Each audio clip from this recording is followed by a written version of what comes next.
All right, we are rounding out our week, a Cyhawk week here at Circa in Las Vegas. It has been incredible. Mike Palm, other than my Cyclones.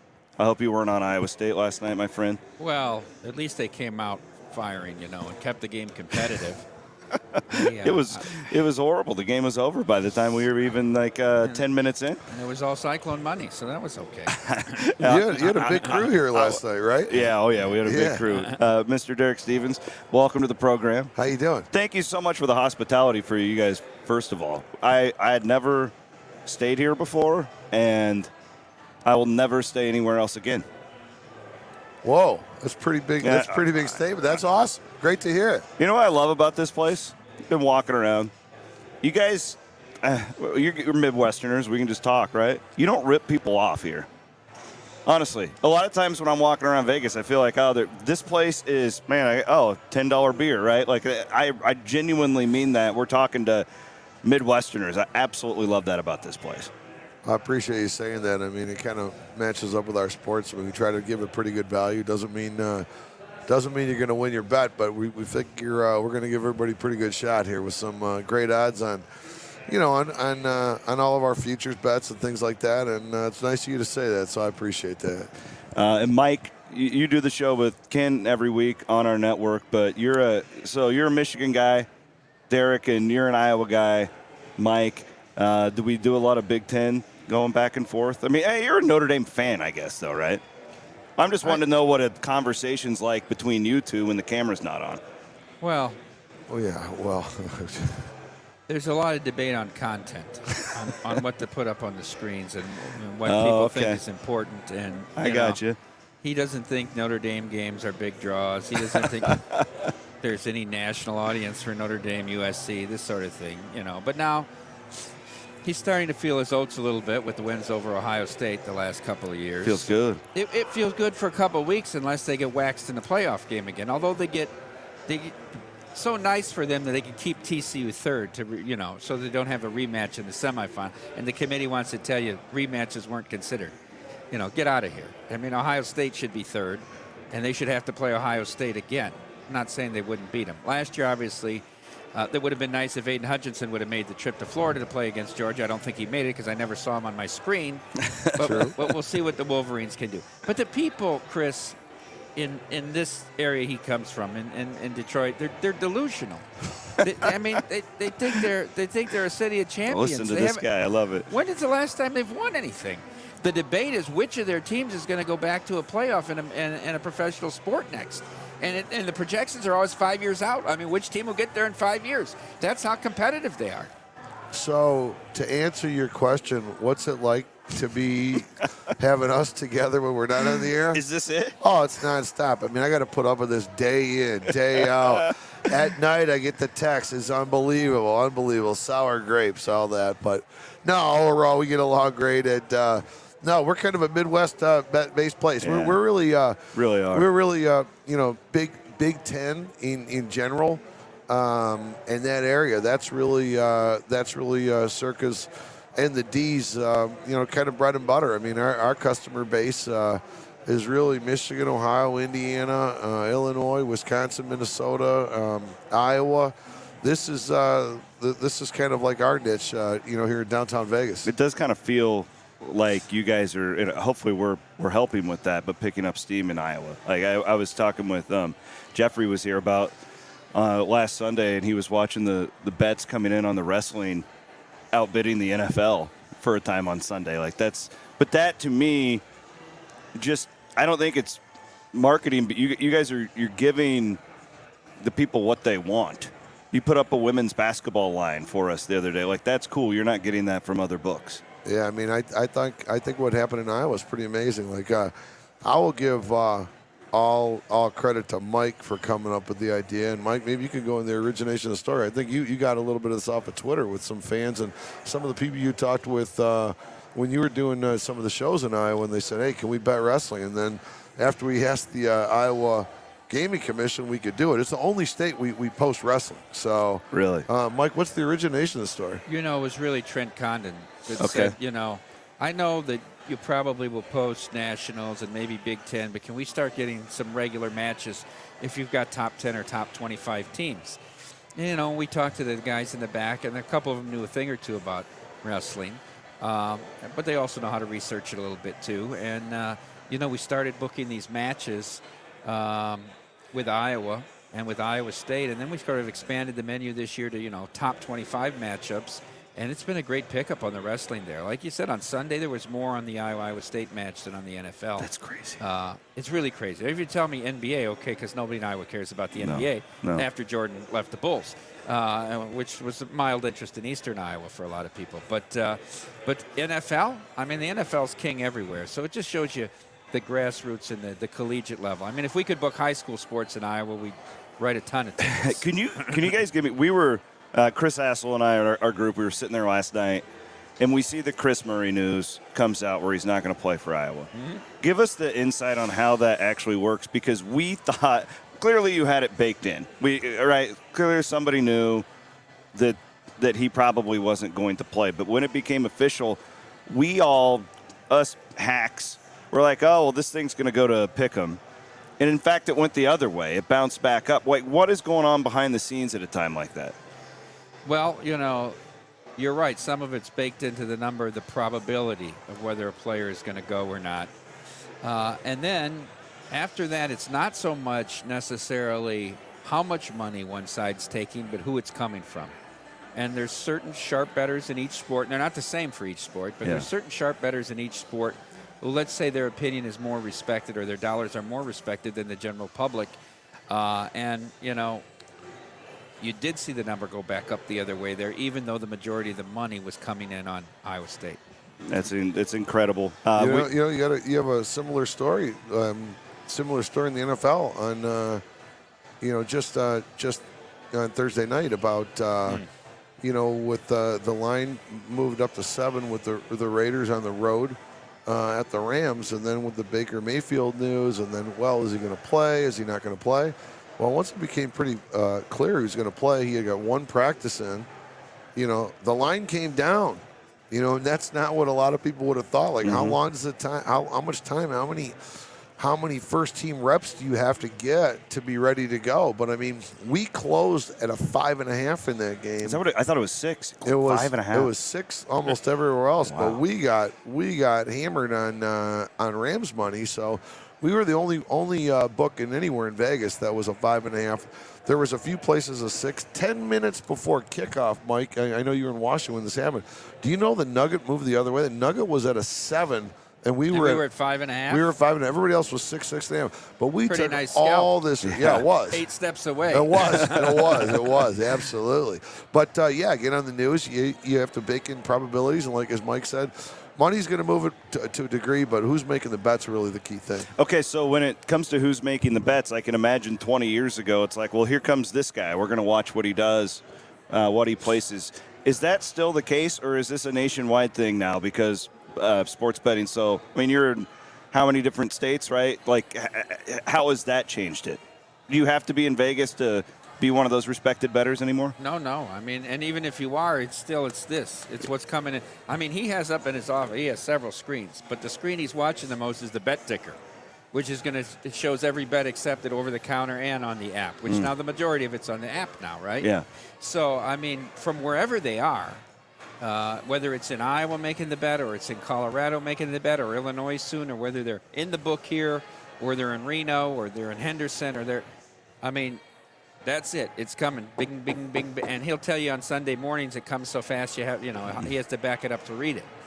But that's what the guys. I want to hang out in your office sometime. Is that cool? A lot of luxury there, a lot of comfort. All right, I want to do a real quick. I think betting on bowl games. Great talk with Jeffrey Benson about this the other day. The bowl industry is just completely, we have no idea who's playing in these games. How do you, Mike, do you have any advice for betting it? But two, for both of you, how do you even make lines? Because you really have, you could take it at, like the Kentucky quarterback, we were all guessing would probably not play, but so much changes day to day. Well, that's why right now the limits are pretty low. When we're weeks out from the game and we don't know who's going to declare, most of these games are either 10 or 20,000 limits. When we get to the last 48 hours before the game, it's going to go up to 30 or 40. And then the last 24 hours, it's going to go up to 50. It'll go up to 100 on the major games. But right now, there's so much uncertainty. What you really have to do is kind of close the window or let the professional bettors who might have more information than you tell you now when the limits are low. Okay. Yeah, I mean, right now, bowls will become very, very difficult for the guys to book. I mean, right now, the most difficult sport to book is NBA. And it didn't used to be like that, but NBA is far and away the most difficult. Just because guys don't play, they just take That's time. because of this new thing that didn't exist 5 years ago called load management. Yeah. You never know who the hell's playing, and Yeah. then you don't know how that's going to impact the sets of the game. So NBA's volatility on where they are on the point spread, it's crazy. It's definitely the most difficult sport today in 2022 for the risk room to book. But I'll tell you what, the college bowl season is the same thing because it's who's opting out. You just don't know. And think about the volatility. You can have a 20-point favorite that's going to get blown out outright in these college bowls. Oh, you yeah. just don't know. So this is definitely right up with the NBA and the difficulty for the team to book. Okay, so let's talk about the playoff and your Michigan Wolverines. I'm told their roster isn't as the smart football people tell me that their roster was actually better last year, but they're playing better now. What's your opinion? You're nuts about this team. Yeah, it's been great to see this run. Obviously they've overachieved this year. There was probably higher expectations last year. Particularly going into the season when you knew Michigan had Ohio State at home. Expectations were probably a little lower this year, knowing that they had to go into Columbus. And then obviously that second half, Michigan Ohio State was unbelievable when Michigan really came on in that second half. And then the Big Ten championship game was a little tight early on, but blew them out. But Michigan looks good. I'm always one that believe that once you get to something like this, the four, anything can happen. I do think this year TCU's got a very, very difficult situation. So I think Michigan had a favorable draw. So I agree with you completely. In some ways we were arguing the night before the announcement. Do people want to see Michigan Ohio State again, in Glendale, or would they want to save that potentially for a championship game? So that would be incredible. I think Michigan had a better draw here than Georgia did. So I think Michigan's in pretty good shape. TCU kind of feels like the Vikings to me in the NFL, where they're just all the analytics suck for them. You watch them and they're having to come back on all these games and they find a way to win. How were the analytics against your Matt Campbell? Not good this year. When are you going to get this guy out of Ames? This is the biggest embarrassment to Iowa. He's got the new offensive coordinator coming in. That's great. We can't. What is it with Iowa in general where the teams can't score the football is a bigger question. And that's another deal. Like, how about back home? Everybody must be going nuts that Iowa's getting the Michigan quarterback, huh? Oh, yeah. Everybody must think this team's a national champion now. But the thing is, it's like they've done the same thing forever. If they're not going to take the shackles off of that offense and actually do something, I don't know if it matters. Does McNamara, Iowa won 7 this year. If he's their quarterback, how many games did they win? Well, they wouldn't have beaten Michigan or Ohio State, but they probably beat Iowa State. Yeah, maybe. That was that fumble and all that. That was a weird game. That was a very weird game. Usually it goes the other way. The luck's always with Iowa, but it was with Iowa State. Win at Purdue. You could tell me better. They probably beat Nebraska. I'm so jaded from watching Iowa's offense for the last 20 years that I don't know if they're not going to have any receivers. I was trying to tell Kenny that they haven't really ever had any quarterback that played well under Ferentz. They all get worse. Does anybody you can circle and say he was the last great Iowa quarterback? You probably go back to Hartlieb or something. Was Drew better Tate. than anybody. Drew Tate. He completed a pass against LSU. I like C.J. Beathard, but they didn't use him right. I always thought he could be really good. I'll tell you, I love the move for Iowa, though. I got to watch it play a lot. I think this is a big, big upgrade. So I think Iowa has a lot to look forward to. What do you think? They won 7. Because I'll be honest, when I watched Iowa-Michigan, I didn't know how good Michigan was after that game. I was kind of like, but Petrus was generationally bad, like throwing balls in the dirt, sailing. I mean, I'm not trying to bury the kid, but that's like McNamara his completion percentage will be 15 points higher, at least. Yeah, I mean, it's a tough question because you got to run a different offense. You can't run the same thing. So I don't know. Will Ferentz do that? I don't know. You run the ball, you hit the tight ends, you take 2 deep shots a game, and you have a great punter and a great place kicker. I mean, that's what he does. It was a rough year of watching football in the state of all these like 31-point numbers with Iowa. Iowa State can't get into double digits. It was a rough year. What do you think about Purdy this weekend? I love Purdy. You on the 49ers this weekend? I don't know if I would go that far, but the stuff that you're reading coming out of the locker room about him is incredible. Before his senior year, he was a favorite to be a top 10 draft pick. You had to lay 150 or 160 that he would be in the top 10. Think about that. Now they're like, Mr. Irrelevant.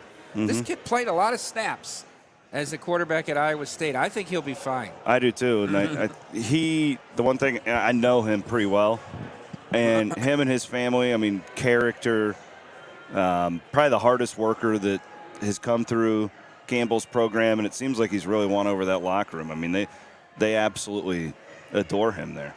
Well, gentlemen, I appreciate your time. This has been an incredible experience. I know we're going to come back out here, I think, Aaron, in the spring, and I'll keep telling everybody in Iowa about how awesome this place is. Well, I appreciate you having the ability to spend a week here and enjoy this, and let everybody know that no matter what the temperature is at home, the water temperature at Stadium Swim is 96 degrees. It's open year-round, and we're open, ready for some Iowa fans to show. We were out there yesterday. We did our pregame show from there, and we thought it's going to be cold, right? Because it's a little chilly out.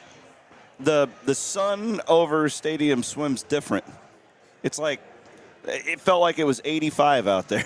Yeah, it is. And then the water was like bath water. It was phenomenal. That's true. The desert radiant heat's a little bit different. If the high is 55, it feels like 75, 80 out there. That's for sure. Between 11 a.m. and 4 p.m. every day, you don't know that it's winter. It's beautiful right now this time of year. It's actually a perfect time to go out there, too. You can have more space. I mean, get on out here. Come on out for the holidays. Gentlemen, thank you. Anything we can ever do. I want to get you guys up at some point. Come on up, and I'll treat you to a game at Hilton Coliseum. Whoa, thank you very much. You ever been to Hilton? Not Jack Trice. No, you don't want to do that. Can't go to Jack Trice. I'll take you there if you want to, Mike. Many games I've been there. I taught school in Boone. I didn't know you were in Boone. I was in Boone. Okay. I was in Boone for 2 years. I taught school there, so I made a lot of Iowa State games. So you can attest, Hilton on a Saturday, a Big 12 game is pretty incredible. It's electric. It's electric. But, when we came out with Wild Rose, I went to the Texas-Iowa State game at Jack Trice, and that was pretty electric, too. Which last one? Year. Last year when they beat Texas 30-6 or whatever. They whooped them pretty. They killed Texas, so it was a good time. That team just quit, too, that Texas team in the second. Hard. They did not want to be there. You always got to watch those Texas teams in, like, November when they come up to Ames, because if they're not playing for much, they'll fold. All right. Appreciate you, gentlemen. Thank you so much, and we'll be back.